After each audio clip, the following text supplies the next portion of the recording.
Welcome back to the deep dive.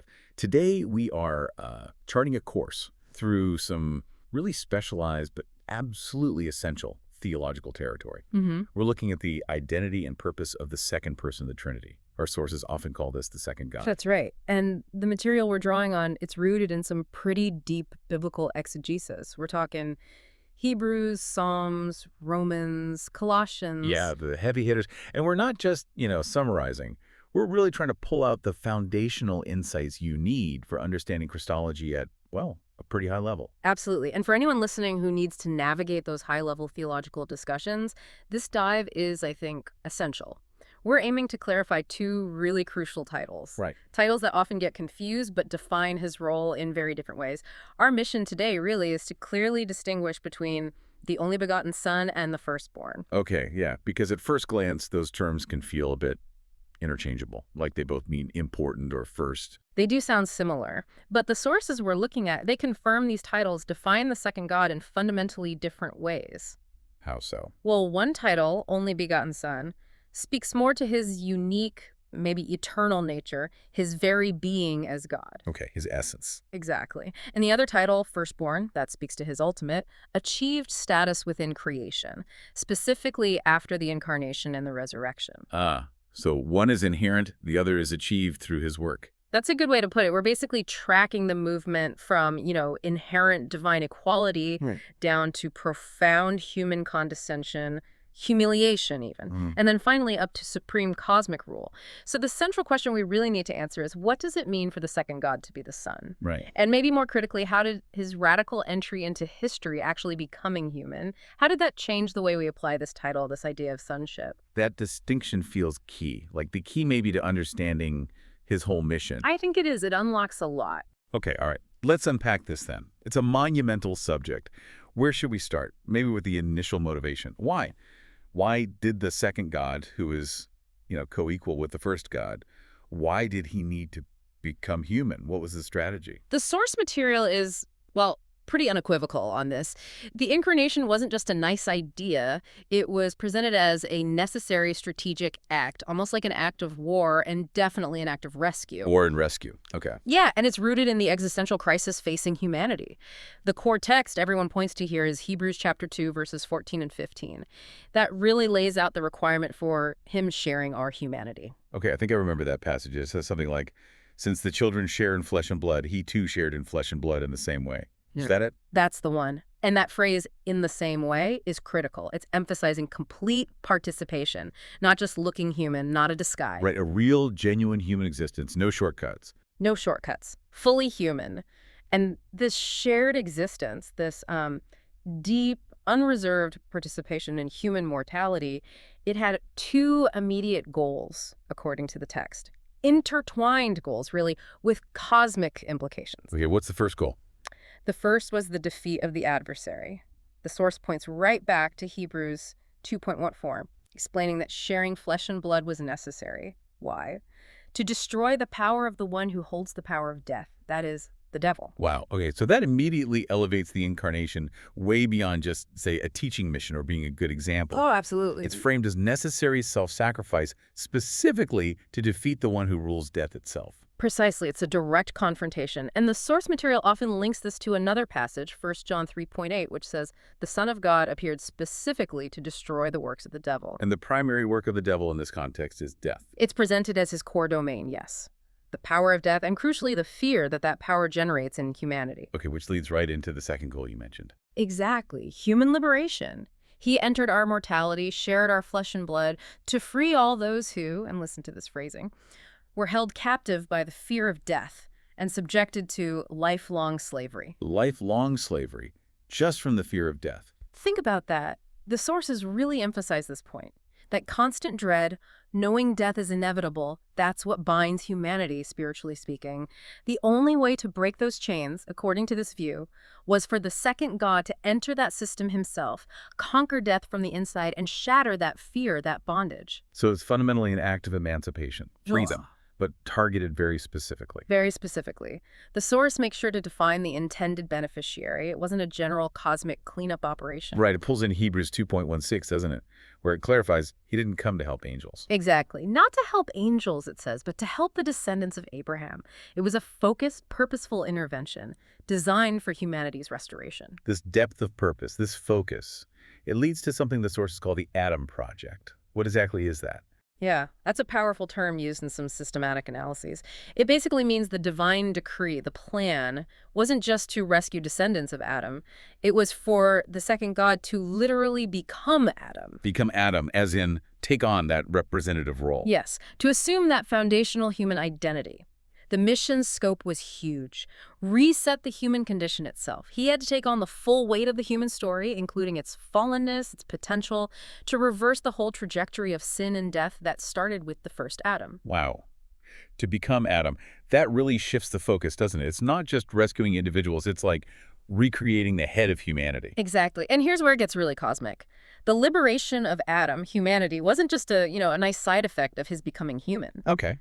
According to the sources, it was decreed as an integral part of the process by which the second God would inherit space-time itself. Inherit space-time. How does that work? His victory over death, which he achieved precisely because he shared our humanity and defeated the devil through sacrifice, that victory was the essential mechanism, both legally and spiritually, for him to claim his ultimate inheritance, his right to rule the temporal and spatial universe. So the incarnation wasn't just step one for salvation. It was the decreed, necessary step to defeat the enemy, free humanity, and secure his cosmic inheritance, his rule. That's how the sources frame it. Yeah. The only way. But, and this is crucial, to achieve that inheritance, he had to willingly step down, way down, to a status beneath even some of the beings he himself created. Which brings us to that tension you mentioned earlier, the humiliation part. Yes. The tension is profound. It really defines the nature of the incarnation. You have the second God enjoying eternal co-equality with the first God, and he voluntarily accepts a position within the created order that was actually lower than some other created beings. Okay, let's dig into that. The key text here is Psalm 8, verses 4-6, right? We often read it as celebrating humanity's place. What is man that you are mindful of him? The Son of Man that you care for him. Right. But it's the next bit the sources really focus on. You made him, meaning man, or the Son of Man, a little lower than the angels, or, depending on the translation. Right, that's the point. The divine decree applied to the incarnation meant the second God chose to become human, and in doing so, he was made a little lower than who, exactly? Angels. Yeah. Or is it Elohim? Exactly. This is where it gets interesting linguistically, and the sources spend some time on it. In the original Hebrew of Psalm 8, the word isn't angels, malachim, it's Elohim. Which usually means God or gods, right? Like in Genesis 1. Primarily, yes. Elohim most often refers to God himself. Some interpretations even suggest that in Psalm 8 it might refer collectively to the persons of the Godhead, but the New Testament quotes it differently. Yes. When Hebrews chapter 2, verse 7 quotes this psalm, it follows the Septuagint, the Greek translation, which uses the word angelos, angels. So why the shift? Why would the New Testament interpret Elohim here as angels? What's the reasoning the source gives? Well, the explanation hinges on the historical context of the Old Testament and how angels functioned back then. Okay.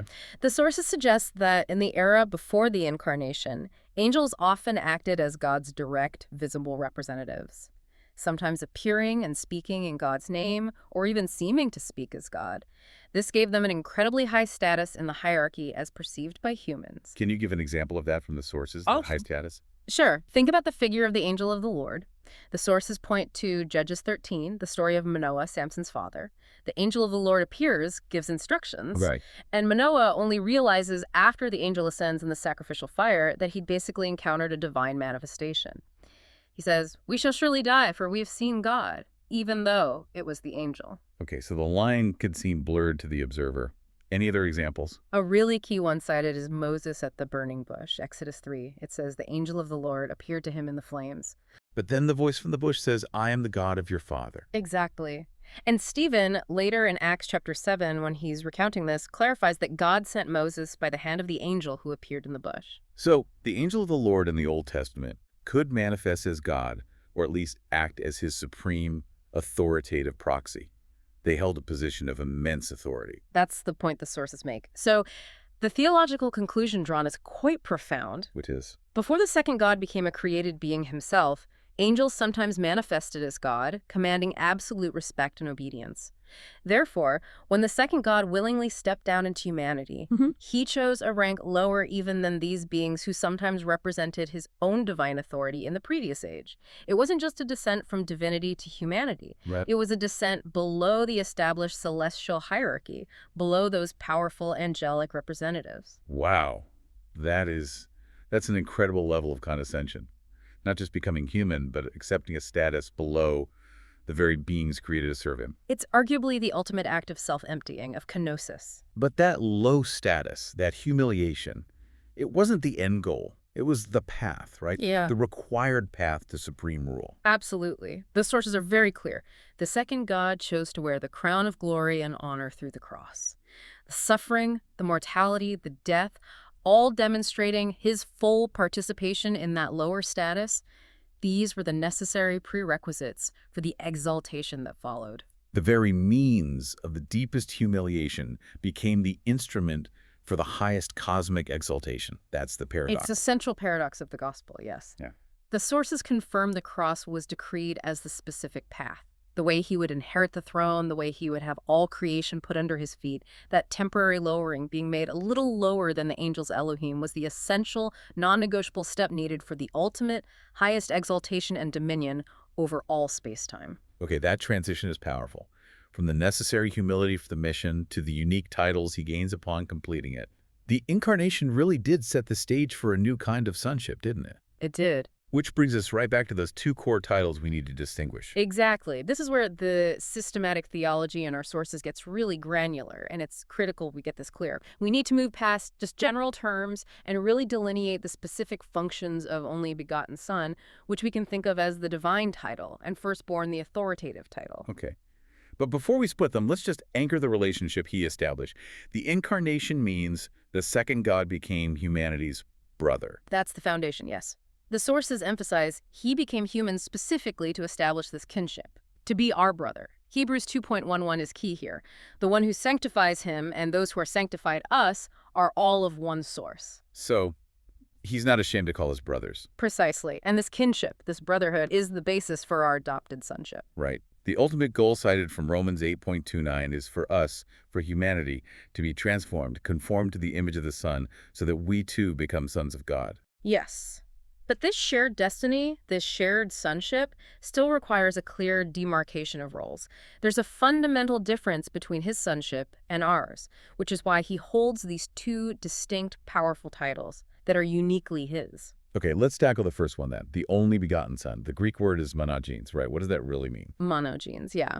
It's often translated only begotten or only, but the sense isn't just only child, like, chronologically first or alone. The deeper meaning is unique, one of a kind, of a unique kind. Ah, okay. So if we hear monogenes, we should lean towards unique kind, more than just the only one born. That's the emphasis in the sources, yes. This title defines the Lord Jesus as God. It points entirely to his divine essence, his divine origin. He is the creator God who, through the incarnation, took on the form of a created being. Monogenes captures that profound paradox. The God-man, he is unique in that. And the crucial limit here is that while we humans can become adopted sons, transformed, redeemed, we can never become monogenes. We can't become God. That's the uncrossable line. Only begotten Son is a status absolutely unique to the second God because he alone possesses that singular divine relationship and nature. It's the title of ontological uniqueness. You can't replicate it. Okay, crystal clear. Now let's pivot to the second title, the firstborn. The Greek here is prototokos. If monogenes is about unique divine nature, what's prototokos about? Prototokos. This title refers to the Lord Jesus as a created being, specifically in his resurrected state as the head and ruler over creation. As a created being, that sounds potentially problematic. It can sound that way, and historically it has been, but we need to understand what firstborn meant in that context. While prototokos can mean firstborn chronologically, its primary meaning when applied to Jesus, especially in passages like Colossians 1.15. Where he's called the firstborn of all creation. Exactly. The sources emphasize that their firstborn refers mainly to status, rank, and preeminence. Not that he was the first thing created. Ah, Okay, that's a critical clarification.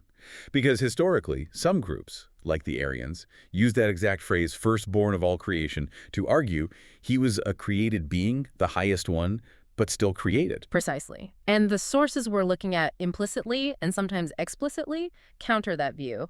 When the text defines Jesus as prototokos of creation, it's establishing him as the highest among created beings in terms of rank, the head of the creation, the supreme ruler over it. So it's an administrative title, an authoritative title. Yes. Yeah. It signifies his priority and rank, his status as the heir, the one with all the rights and authority of the firstborn son in that ancient cultural context, the one who inherits the rule. It's about his position over creation, especially the new creation. Okay, let me try to summarize that distinction then. Only begotten monogenes defines who he is, fundamentally the unique creator God become man. Firstborn, prototokos, defines what he achieved and where he now ranks the supreme ruler and head within the created order, particularly after his resurrection. That's a very good summary. And the sources are clear. The Lord Jesus is both, only begotten and firstborn. These aren't contradictory. They describe different aspects of his person and work. Okay. But holding both titles, especially the son aspect, leads into a deeper theological discussion, doesn't it? About whether his sonship is eternal or something that applies mainly within time and creation. It does. This dual nature brings us right to a fascinating point in systematic theology the sources touch on, the debate around eternal sonship. There are essentially two main views presented. Understanding this, even briefly, helps you see the nuances. Let's explore those. What's the first view, the eternal view?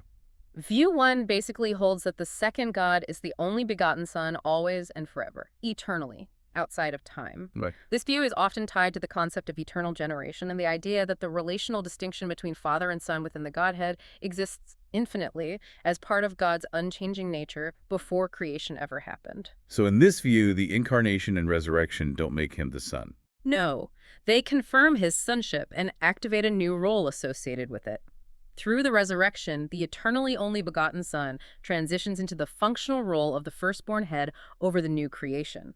It's a change in function and authority over the cosmos, but not a change in his essential divine identity as Son. Okay, so he's eternally the only begotten Son, but firstborn is a title. He assumes in the plan of salvation related to his rule. So that seems relatively neat. What's view 2 then?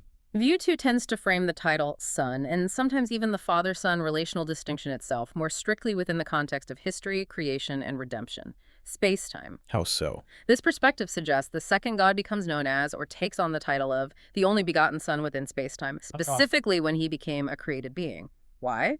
Because it's only within creation that God takes on a unique physical generated form that can be uniquely designated as begotten. Whoa, okay. That sounds like a significant difference. If the title Son is primarily for within space-time, what does that imply about the relationship in eternity before creation?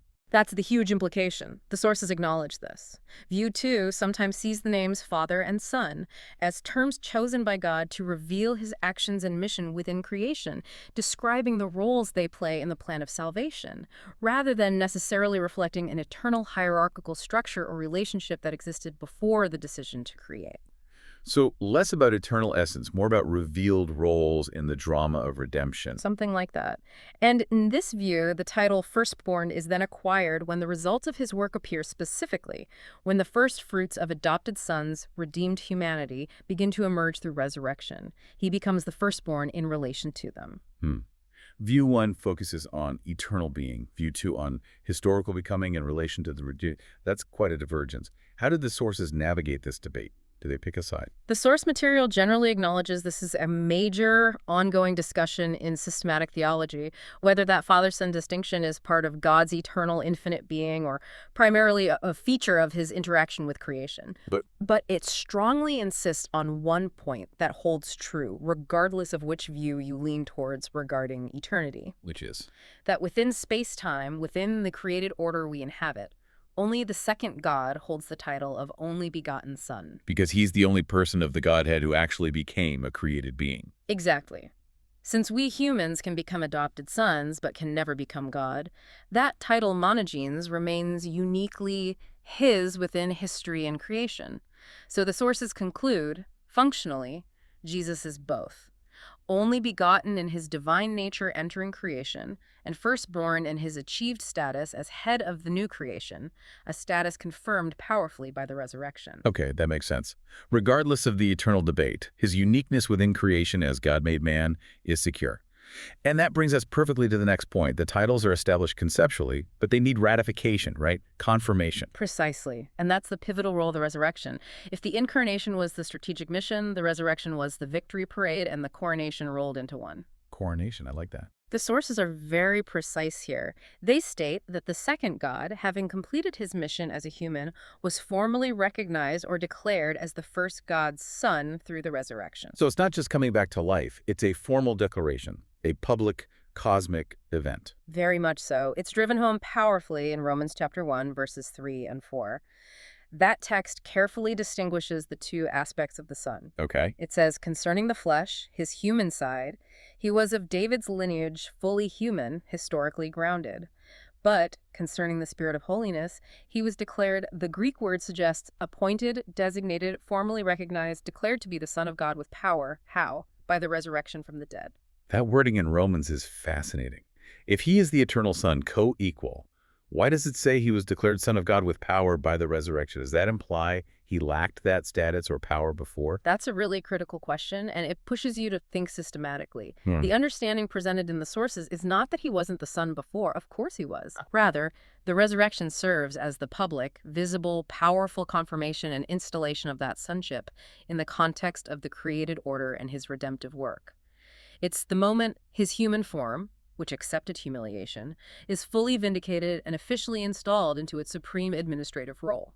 The power here refers specifically to the power over death and the authority to rule creation, which he claimed through his victorious resurrection. So the declaration isn't about his inherent being, only begotten, suddenly changing, but about his achieved reigning status, firstborn, being publicly inaugurated with authority. Exactly. The resurrection shifts the focus to his function as ruler, and that title, firstborn, prototokos, becomes practically synonymous with head, kephale in Greek, or chief ruler, the one who holds supreme administrative authority. And this fits with ancient ideas of kingship, where the firstborn son inherited the rule. Perfectly. Even if not literally the first male child born, the designated firstborn held the rank and inherited the mantle of rule. The sources connect this to Psalm 89, verses 26 and 27, where God says of the Davidic king, I also will make him my firstborn, the highest of the kings of the earth. Okay, so that clearly links firstborn with supreme rule, political and cosmic governance. It solidifies it. The acquisition of supremacy, the right to rule, is directly tied to his victory over death through resurrection.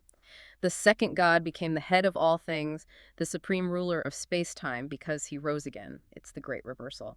The descent below the angels results in him being seated far above all other powers and dominions. Ephesians 1, verses 20 to 22 paints that picture vividly, doesn't it? God raised him, seated him at his right hand, placed him above every name, every authority, principality, power, dominion, not just in this age, but the age to come. Yes, absolute supremacy. And critically, that passage concludes, God put all things under his feet and appointed him to be head over everything for the church. For the church. That's important. His rulership isn't just some distant, abstract thing. It's connected to his people. Intimately connected. His rule as firstborn, as head, is exercised through and for his body, the church, which exists and operates within space-time. His headship isn't just cosmic, it's also ecclesial. It directly relates to the community of believers who are united with him. Which means his status as the resurrected firstborn has direct transformative consequences for us, for humanity. Absolutely. Our destiny is tied to his. The sources state clearly that humans also become God's adopted sons through resurrection transformation. Okay. Romans 8.23 is cited, noting that even though we have the first fruits of the Spirit now, we still groan inwardly as we wait eagerly for our adoption to sonship, the redemption of our bodies. That redemption is the resurrection. So for humans, becoming the image of God fully isn't just a spiritual state. It's intrinsically linked to overcoming sin and undergoing that physical resurrection transformation. That's the ultimate confirmation of our sonship. That's the picture presented. And this is where the title firstborn, prototokos, really shows its meaning as the pattern, the template. The resurrection of the second God is explicitly called the first fruit. The first fruit, meaning the first of the harvest. Exactly. His resurrection is the foundational event the guarantee and the power source that makes the future resurrection and adoption of others possible. He's the forerunner, the prototype, the one who inaugurates the whole process of bodily resurrection and confirmed spiritual sonship.